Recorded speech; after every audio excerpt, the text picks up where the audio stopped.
Just the thought of it goodness me. First time, paabang panahon. Ngayon lang ako ng diri ng ganito. Sorry nakakadiri talaga. Grabe no, may mga ganun talagang klase ng lalaki. No? Ano tanong mo, sister? Nagas lang ko kasi medyo hirap about sa tatalo. Mas gusto po nung partner ko, yun, umiwas muna. Syempre, aligaga po ko na gusto kong maayos agad. Kumbaga may avoidant issue po siya na gano'n na aalis, hindi mapapalita, tapos babalik na parang walang nangyari. Like, mas magagalit siya kapag parang bringing up ko ulit yung issue, gano'n. Ayos lang po kung paano magawin kasi nahirapan din kapag ayoko namang maghiwalay or magtalo ng paulit-ulit about doon, pero syempre nababother ako na may ganong at ganong issue. Yung mga problema, you are welcome na resolbahin yun. Pero hindi naman lahat talaga ng problema kailangan resolbahin pa eh. Minsan may mga pagkakataon sa mag-asawa, konting kibot away kagad. Diba? Bawa, pagod si lalaki o pagod si babae, tapos medyo magaspang ng konti yung ugali. Pagka ganun, pinalalampas na lang yun. Hindi na yan something na pinagtatalunan pa. You are welcome na pagkwentuhan yun over a cup of coffee or over dinner, o pwede kayong lumabas, makapagkwentuhan kayo sa ibang lugar para hindi niya kailangan mag-walk out. Ilalagay mo siya sa isang safe space na sobrang daming tao na una, hindi siya makakapag-walkout. Pangalawa, wala siyang choice kundi makinig sa'yo. Pangatlo, kailangan ilagay mo rin siya sa isang state of mind na safe siya dun sa bagay na pagkikwentuhan yung dalawa. Kasi isipin mo, maswerte ka na dyan sa lalaki na yan na hindi ka pinapatulan eh. Kasi maraming lalaki papatulan ka talaga kapag go-open ka ng mga bagay-bagay eh. Meron kang swerte dun sa lalaki na yung lalaki hindi mapagpatol. Maliban na lang, paano ka ba magsalita sa kanya? Minsan ko, medyo magaspang na lalo na pag hindi siya sumasagot. Minsan, bigla na lang kami magtititigan, tapos biglang tatawa, tapos babalik ulit sa issue. Yung past issue namin kasi about sa boy na binastos ako, tapos may nagkampihan yung dalawa kasi tropa niya, ganun.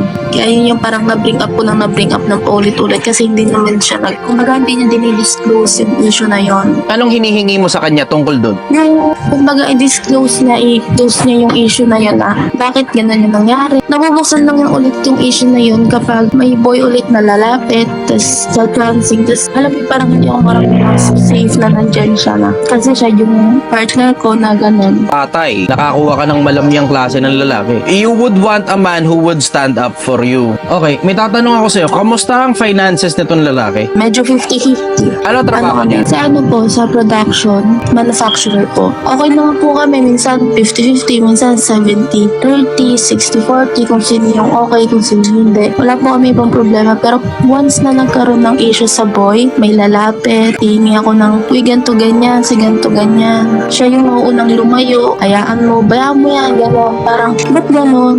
You may be dealing with a factory defect. And when I say factory defect, ang ibig kong sabihin, baka upbringing sa kanya ng magulang niya yan, o lack of upbringing sa kanya ng magulang niya yan, that he's just avoiding conflict overall. Which makes the conflict even worse. Trouble yan. Supposed to be, ang trabaho ng lalaki, to lead, to provide, and to protect. Siya magli-lead, siya magpo-provide, poprotektahan ka rin niya at the same time. Hindi niya nagagawa yung konsepto na protektahan ka base sa kwento mo. So it sounds to me like a factory defect. May problema yung pagiging lalaki nitong lalaking napili mo. Tapos ang bad trip pa, mukhang hindi rin siya mapera, ano? Bali, nag-uumpisa pa lang kami pareho. Ay, patay. Although Ilang taon na? 23, 22 po ako. Although wala naman po problema sa finances kasi. Okay, good. Ayos. Para sa'yo, walang problema. Bakit? Tumutulong ka sa kanya eh. Pero pag nagkaanak kayong dalawa, if he is not standing up for you, na ngayon pisikalan pa lang ang usapan, lalo na kapag ka-finances na pinag-uusapan. Isipin mo, pag nagkataong nabuntis ka niyan, tapos ala chamba at minsan 50-50 pa kayong dalawa. Di lalo sasakit ngayon ang ulo mo. Doon pa nga lang sa konseptong idedepensa ka lang laban sa ibang lalaki, hindi pa niya magawa Doon pa kaya sa konseptong magpo-provide siya para sa pamilya niyo. Nagkamali ka ng pili, sister. I'm sorry to say, nagkamali ka ng pili. Paano mareresolba yan? Ibalik mo siya sa magulang niya. Factory defect yan eh.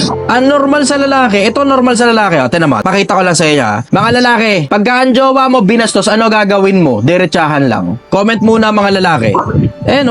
Kita mo? Tignan mo yung comment section. Yan ang normal sa lalaki. Alam mo, there's a reason kung bakit may mga singsing ako. Oo, binigay ito sa akin. Oo, it represents something. Pero pag panahon ng bugbugan, nakaraming dugo na to. Simple lang naman sa akin ang konsepto eh. Sa akin, pakialaman mo ako, pakialaman mo kasintahan ko, dudugo talaga pag mumukha mo. Ikaw, bilang kasintahan ko, konektado ka sa akin. Ano ibig sabihin? Katawan ko ikaw eh. Di ba? Technically, ganun yun eh. Kung halimbawa, mag-asawa tayong dalawa, kaisang katawan kita eh. Pagka nabastos ka, Suntukan talaga yan. Ano ba, na-expect mo yung babae lalaban para sa sarili niya? Itong nasa loob pa lang ng grupo ko, subukan mong bastusin, maiintindihan mo kung sino ko. Na-testing yan, may bumastos kay Gil. Check nyo yung personal na Facebook ko. Meron dong isa, dumudugo yung muka. Nakaluhod sa harap ko habang dumudugo yung muka niya. Kung meron kayong kopya ng personal na Facebook ko, nandun, nakapost dun. Kasi sa akin, simple ang konsepto. Huwag mo akong pakialaman. Huwag mong pakialaman yung mga tao sa paligid ko. Yan yung mga tao na tinuturing ko na pamilya. Magkamali ka sa akin o sa mga nasa loob ng pamilya ko, maniwala ka sa akin, swerte ka kung lumabas ka pa ng buhay. Kasi normal sa lalaki yun. Normal sa lalaki yun. Ang tawag doon, self-defense. Idedepensa mo sarili mo, idedepensa mo rin yung kasama mo. Normal yun. Normal sa lalaki yun. Eto problema, nakakuha ka ng lalaking hindi masyadong lalaki. Balas mo. Ang pinakamasakit pa ho sa akin doon, kaya nababalik, kausap ko silang lahat, sila nasa isang side, magkakasama sila. Ako lang nandun sa harapan nila lahat na nagsisisigaw dahil syempre na-trauma ako. Hindi naman ako lasing, pinapatulog lang ako sa loob ng kwarto, pinapasok ng lalaki, tapos nagsumbong ako sa kanya. Ang sabi pa niya sa akin, sigurado ka ba? Hindi naman yan ganyan. Tapos ang sabi pa niya dun sa boy, pasensya na preya, ganyan lang talaga yan magalit. Parang paganon ako. So now that we have established na yan lalaki na kasama mo hindi masyadong lalaki, ang tanong ngayon, anong gagawin mo? Kasi ganyan na yan. Factory defect niya yan. Pinalaki siya ng magulang niya na hindi niya kaya i-depensa yung babae niya. Ibig sabihin, every time mababastos ka, ganyan na magiging reaction niyan. Sa akin, sobrang simple ng konsepto eh. Tama. Tanong mo to sa mga kapwa lalaki at mga lalaki, ate-atin muna to. Ate-atin muna. Pwera muna babae. Atin-atin lang muna to. Comment muna kayo. Kasama pati basher dito. Sige, kung basher kita, gusto ko mag-comment ka rin dito. Pag halimbawa, ang tropa mo, binastos ang jowa mo, ano gagawin mo? Basahin mo ngayon yung comment nila. See? Tropa yan ha, tropa.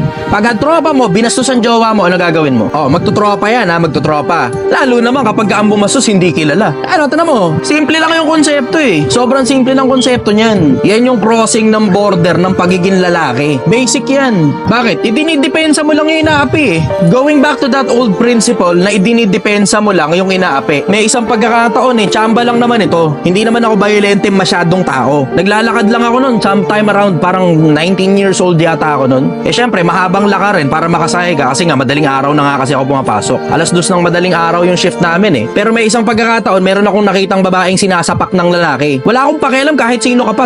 Pinalo ko ng bato sa ulo yung lalaki. It turns out, asawa niya pala yun, nagsusuntukan sila sa kalsada. Ay, wala na akong pakialam doon. Nakita ko sinasapak mo yung babae, wala ka sa lugar eh, di ba? Alam nga naman makapalag yung babae sa'yo, lalaki ka, laki pa ng lalaki. Ayun, turns out, I was right. Ginugulpi niya nga yung babae, wala namang atraso yung babae, natrepan lang niya kasi lasing siya, sinusundo pala siya nung asawa niya sa inuman. Ang normal sa lalaki, ididepensa mo yung babae. Yun ang normal. Eh pero yung nakuha mong klase ng lalaki, basura eh. Ngayon, ito ang tanong ko ngayon sa'yo, anong gagawin mo? Ipipilit mo yan? Sige, congratulations. Then you have a headache for the rest of your life. Ang malas mo pa dyan pag nabuntis ka ng ganyang klase ng lalaki.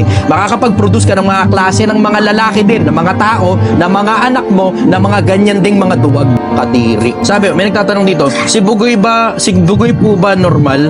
Eh kahit nga si Bugoy, yun din na sinasabi. Subukan mong basusin yung isa sa mga tinuturing na asawa ni Bugoy. Tignan mo kung ano mangyari sa'yo. Kahit pa sasabihin mo lalampalampayin si Bugoy, kahit pa sabihin mong, di ba, mga ganong-ganunan niya dun, parang ay wala sa hulog. Ano pumapalag yun? Kaya nga nagpa-practice ng ganun eh. Ano ka? Simple lang naman yung konsepto eh. Hindi mo pwedeng bastusin yung babae. Pag nakita ka ng jowa niyan, yari ka. Eto problema, yung jowang nakuha mo. Yes. Kadiri. Ba't kasi ganun pa yung nakuha mo? Sa dinami-dami naman ng lalaki, ba't kasi ganun pa yung pinili mo? Akala ko kasi talaga, ayoko naman kasi talaga ng laking bagra. Eh, nakuha ko pala, sobrang lampa din. O yan, congratulations. Alam mo, naman po siya na hindi naman nananakit. Hindi talaga mananakit yan. Kasi i-depensa ka hindi kaya eh. Sobrang harmless niyan, i-depensa ka, hindi kaya eh. Tignan mo, kahit basher ko makikipagkasundo dito, na pag ang jowa mo, binasusuntukan yan. Kahit basher ko makikipagkasundo sa akin dyan sa ganyang usapin. Kaya ilang beses na ulit yung ganang nabibring up po araw-araw. I-bring up talaga yan, habang buhay. Hindi ka kayang i-depensa niyan. Ang tanong sa'yo, anong gagawin mo? I-bring up mo na lang yan ng paulit-ulit? Hindi mo kayang resolbahin yan. Factory defect ng lalaki yan. Ganyan siya pinalaki ng tatay niya, ganyan siya pinalaki ng nanay niya, kung meron mang nagpalaki sa kanya. Hindi mo mababago yan, sister. Duwag yung lalaking nakuha mo. Ang tanong sa'yo ngayon, anong gagawin mo? Aawayin mo na lang na aawayin. Hindi titibay yan kahit anong away ang gawin mo dyan. Ang tanong nga, anong gagawin mo? Eh kung factor defect po yun, ibabalik ko muna doon. Congratulations. Yan na yan. Tigasan mo pa ulo mo. Umasa kang kaya kay pagtanggol niyan. Tignan mo hanggang mamatay, yan ang pag-aawayan yung dalawa. Hanggang mamatay kayong dalawa, yan ang pag-aawayan nyo. Malas mo pa pagka nabuntis ka niyan. Habang buhay nang nakadikit sa'yo yan. Eh tignan mo, kung yung simpleng konsepto pa nga lang na pag-i-stand up pa lang sa'yo para i-depensa ka, hindi na niya kaya eh. Yung pagsusustento pa kaya sa anak ang gawin yan pag naghiwalay kayo. Sobrang duwag ng tao na yan eh. Ang gagawin niya, tatakbuhan ka lang yan. Tatakbuhan ka lang yan. Marami ka pang makikilala. Pero pumili ka ng someone na financially stable, wag kang pipili ng ganyang butatain. Kadiri. Kung ako makakapag-suggest sa'yo, somewhere around the boundary of 30-ish, medyo okay na financially. Pili ka ng okay financially. Doon ka muna tumingin pansamantala.